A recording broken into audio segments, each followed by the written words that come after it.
How you doing, everybody? Welcome to More Than Mortgage. He's Zach Jones. I'm Chad Anderson. Thanks for being here.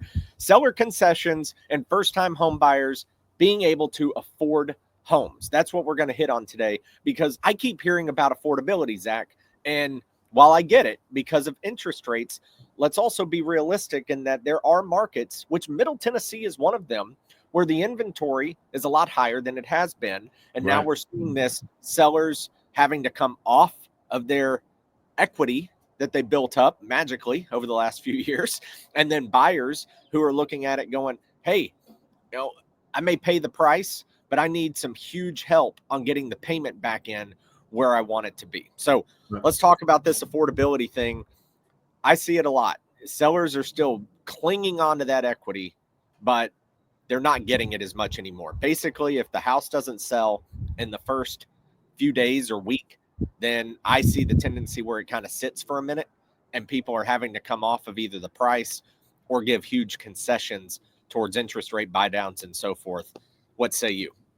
Well, that's a very common conversation. And I'm trying to condition buyers on the front end, number one, to realistic payments. If they're going to look in a particular category of house, a particular price point, then they're going to have to get used to paying the mortgage on that with interest rates where they are, and the prices just are what they are.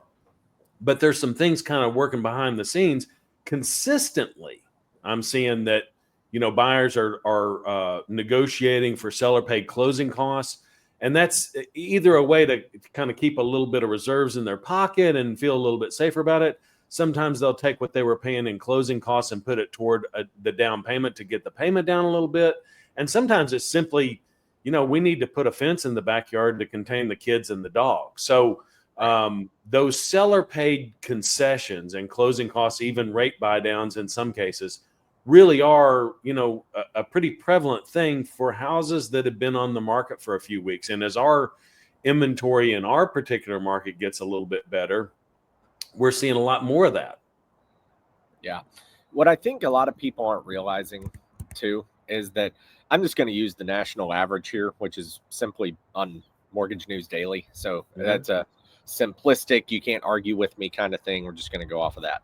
So the national average, and let's just go off of a conventional loan here first, is sitting at 7.02%. Now, this is being recorded on Wednesday, November 13th. So that's what we're going off of, 7.02. So if I put that into a mortgage calculator and hit that, principal and interest payment is $26.67 per month. Okay? For what's the loan amount? Sorry, $400,000 loan. $400,000 loan. Our standard example in our market, right? Yeah. That's just kind of what we always use, right? Because $400,000 is about middle of the road right now on the loan size. So that's $26.67 principal and interest. So remember, there's no PMI there, no taxes, no insurance. Now let's look at, I got the deal at $390. Zach, I got them, man. I got it for $390. Payment $2,600 principal and interest. Right. So it's a $65 or $70 difference a month. It dropped for $10,000. Yeah. Yeah. And it depends. Like sometimes we use $60. Sometimes I've used $65, like on the average of every 10,000 it drops. But you get the point. It's not a needle mover, as I call it. Now, let's go back to 400,000 and let's look at, okay, Zach, let's say the seller gave you 10 grand to use. Okay. 10 grand. You can use it however you want. You can apply it to the purchase price, or you can use it to a rate buy down, whatever you want, temporary or permanent. It's up to you. So let's take a look at this. If you're at, what would you say, 10 grand? That's 2.5 points. What does that drop at? A point in the interest rate? 2.5 discount points. You want to call it a point on the rate? Somewhere in there. All right. So let's change it to 6.02, right? 2403, Zach. So the 2667, was it 2667? It's 2667 to 2403, $264 per month difference versus dropping the price 10 grand and only saving 67 a month. Obviously more affordable. Right. Let's take it one step further here and let's look at the buy downs. Okay. So if you do a buy down and you switch it up to a 2-1, I know you can't see the screen, but you just switch it up to a 2-1, and the interest rate is 7.02 is your starting point. So here's the deal. You would end up at year 1, 2152. Year 2, 2403. Year 3, 2667. So if 2667 bothers you and you're like, I can't afford that, the 10 grand off the price does basically nothing for you. Right. The 10 grand towards the rate is a huge impact. I mean, I just showed you, you could either save $264 a month permanently until you refinance or sell, or you could end up saving, what was year 1? 2152. I mean, that's $515 a month in year 1, 264 in year 2 before you get back to year 3 of 20. And by then you're hopefully refinancing anyway. That's kind of the point, the temporary buy down. So what have consumers been telling you? Like, I know you pitch this. I know you talk about the options. You do a good job of that. But that's the math. And I don't think people are really understanding that, hey, applying 10 grand to the rate is so much of a bigger help than doing it to the purchase price. Right. And I agree with all that. I'm going to add one more option because, Chad, I'm a budgeter. It's easier for me to think about, well, I'm going to change other things in my budget so that I get the house that I want, because the house that I want is more important than a fancy latte every other day.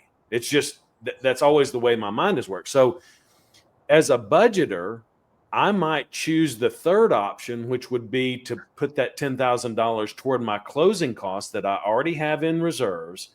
And now I have a $10,000 slush fund over here to use how I want to. Yeah. And the 2-1 buy down in our situation here is really prepaid interest. So that's basically what the mortgage company is doing, is taking that money and putting it into a slush fund and then adding that to your reduced monthly payment in year 1 and your a little bit less reduced monthly payment in year number 2.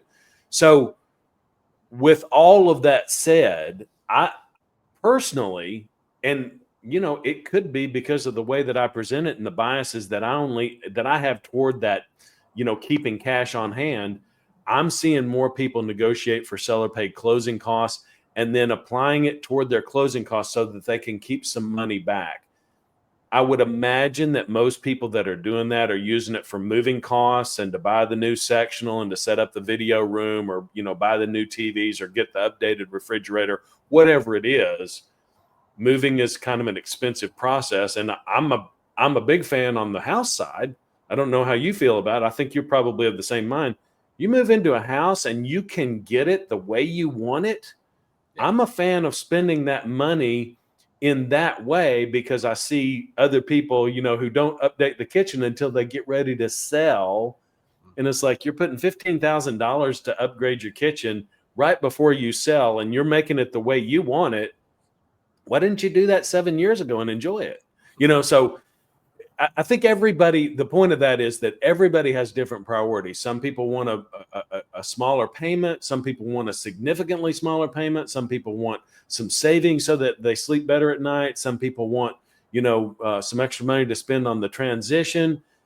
Lots of different options. But I do see that once these prices, or I'm sorry, once a house is marketed, once a property is marketed for 21 to 30 days, and the seller's getting more motivated, they're thinking about a price drop, my buyers and the agents that I work with are going in and negotiating for that reduction that comes in the form of a seller concession of some sort. More so, they're prioritizing that over a reduction in price. Reduction in price used to be, the number one thing. Well, I'm going to go in there and I'm going to beat them up on the price. But what we're saying here is that doesn't really always work. If you can get the seller concession to help you in other ways, it could be much more valuable. That's what I always ask people, is would you rather have $65 a month in your pocket or $10,000 a month, or $10,000 lump sum in your pocket? Which would you Perfect summary, right? Yeah, that's really the answer or the question that 99.7% of the time gets answered with, give me the 10 grand. I'll Right. determine how it's used. And I think people just don't realize that 10 grand doesn't do anything for your payment. I mean, it does, but it's minuscule. And when you're talking about the grand scheme, It's always a disappointment, isn't it? it When is, yeah. when people are like, "Well, I could do that. I could do $10,000 lower." It's like it's $65 a month, and there's this wah wah. It's just a disappointment. ten They thought thousand it was dollars. about to be $300 or something, Right, right. Everybody's expectation is different until you do the math. But it's not their fault. It's society's problem because we don't teach that stuff. And that's the Right. problem. You know what's crazy before we wrap up with seller concessions is think about this. All these industries, they all advertise something other than the purchase price. Like car companies, they advertise the payment, Yep. right? Like they're always advertising the payment. The furniture stores are always advertising 48 months, 0% APR. Right. That's what they're doing. Nobody's like, hey, this thing here costs $50,000. No, they're telling you that for $699 a month for 72 or 84 months, you can have this car. Like that's how they pitch you on it. Yep. I just find it interesting that the housing world is the one sector where everybody's just locked in on the purchase price. Right. It's very interesting because dropping the purchase price when you're amortizing something over 30 years, that's not changing your life. Now, if you're doing like a 10-year amortization, okay, that's going to be a difference, Right. a little bit for more, math. than a 30. But it's just kind of wild that we don't promote payment more so. There's a builder who used to send out postcards to all the apartment company or all the apartments, and it would be about, hey, if you're a renter, I can get you in our house over here in this neighborhood for $12.99 a month. Right. That's all this is 6-7 years ago before anybody freaks out. But this is what they would do. They did, like on that card, it didn't have the purchase price and it didn't have the interest rate. Don't need it. It just had the payment. Here you go. Yep. Because the bet, and they did their research, was that your rent at the apartment was probably $1,500 a month. And so they're telling you, hey, I can get you in here for $12.99. That's the old car dealer trick. It's like, get this new F-150 for $799 a month or whatever it is. And it's like, well, my payment's only $701 a month. I could get a brand new one for $799. Never mind that it's a 20-year note, but right? I know. Well, all right. So let's finish it up with seller concessions. This one's pretty simple. I actually tried to put a graphic up. It didn't work. It was horizontal or vertical, but a landscape. Anyway, you would have had to twist your neck to read it. So we bailed on that. Seller concessions, though, because there are limits as to how much a seller can give you. So with conventional, I'll let you do FHA, Zach. On conventional, it's pretty simple. If you put less than 10% down, you're capped at 3% seller concession. So if you're buying a $400,000 home, the most they can give is 12 grand, unless you put 10% down. You put 10% down, they can go up to 6%, which is 24,000. If you put 25% down, they can get 9% concession, which, what would that be? $36,000. So that's the conventional side. Zach, FHA is a little more lenient all the way around. Yeah, FHA, we're at 6% right now. 6% across the board. So you don't have to do a minimum down payment. 6%, man. My average, Chad, in what I'm seeing across the board is somewhere between 3.5 and 4, because we're in almost every scenario in the modern mortgage world for the last 18, 20, 22 months has been priced with a point in discount. So we've gone from, an average of maybe 3% to an average of maybe 4%. The higher you get in these purchase prices, the less of a percentage of the whole you see. So, if you're up at 700,000 or 800,000, you might do a 3% closing costs and still get a point in discount points to buy the best rate. So 6%, 4% is plenty in most cases, and 6% is very lenient. So, this is kind of a pro tip as a buyer.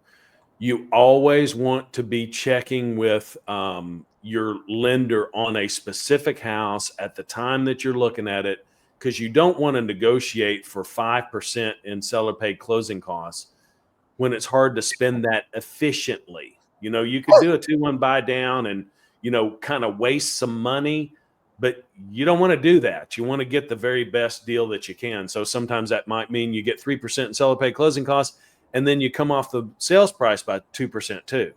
Yeah. Well, and let's not forget our veterans, of course, just had Veterans Day. There is no limit on VA loans as long as it's customary and not a exorbitant amount. Right. There is no limit, technically. The VA loan is just so My favorite. flipping awesome in so many different ways. It's so good. That's another, we should do that. We should do a podcast on all of the awesomeness of VA loans, because we could just do it next week, because VA also, people don't know this, VA will allow you to pay off debt for a veteran. A seller can pay debt off for a veteran. Nobody knows that. Nobody does that. Yeah, right? They do cap that. They don't cap the closing costs, but they do cap the VA contribution, or what they call a concession, to 4%. But we can talk about that next week. That's a good lead in for a week from now. Good. We'll do that. So seller concessions, you know, that's the big thing. We see it. I'm working a file right now where they got 5.5% concessions, and the closing costs aren't that much. So we're actually buying down the interest rate quite a bit. The borrower is getting into the 5s because there's so much money out there from the seller in his scenario. So the other thing we can do with those seller concessions is prepay HOA dues as well. So it's like an interest rate buy down kind of in and of itself when you're talking about $150 a month in HOA dues on a condominium. It's like, I get that free for a year. Don't get me started with HOA. I got in a fight with one last week. I don't want to talk about them. You're right. You can do what Zach says. I get some PTSD from HOA companies. All right. That'll do it. If you got questions or we didn't dive deep enough into something, just hit us up with a DM or a comment. Like, subscribe, comment, hit the bell, download, share. We appreciate it. It's 49 in the books. We'll celebrate the 50th with our veterans a week from now. One week from today. So have a great rest of the week, guys, and we'll talk to you soon. Take care. Thanks.